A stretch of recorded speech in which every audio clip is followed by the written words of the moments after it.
November, over 100 Middlesex 8th grade students were transported to the scene of a famous historical crime. The date? March 1770. The place? Colonial Massachusetts. And the incident? The Boston Massacre. Teachers Miss Glass and Mr. Sylvie recreated the scene in the library. They used paper snowballs, police tape, cardboard clubs, and eyewitness accounts. Students worked together to answer one big question. Why had the British soldiers fired upon a crowd of unarmed colonists over 250 years ago?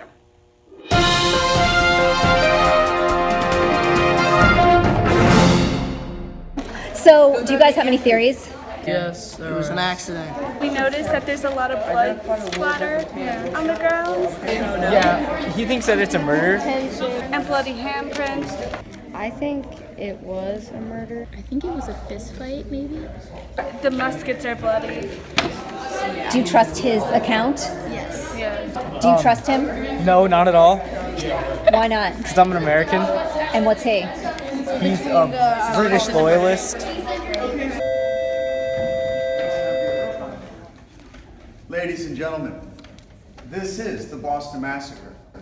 And what we want to do today as detectives is to investigate the materials and exhibits that are here, the stories and the accounts from the individuals who were at the actual incident,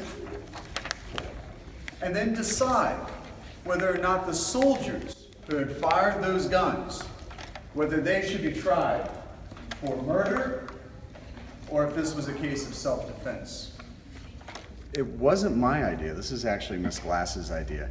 However, we decided as a teal team experience and a common experience for all of our kids that we would recreate the scene of the Boston Massacre. The cooperative groups were amazing. Students worked really well together. I was very proud of them. They were able to demonstrate the skills that I wanted them to demonstrate, which were basically to interpret and analyze historical documents and come up with a position based on evidence.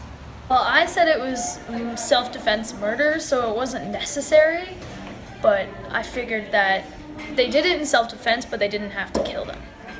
It was a great way to learn more about it in a fun way, so definitely recommend it.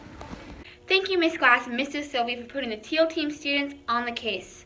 I'm Alexis Lyons for your MMS News.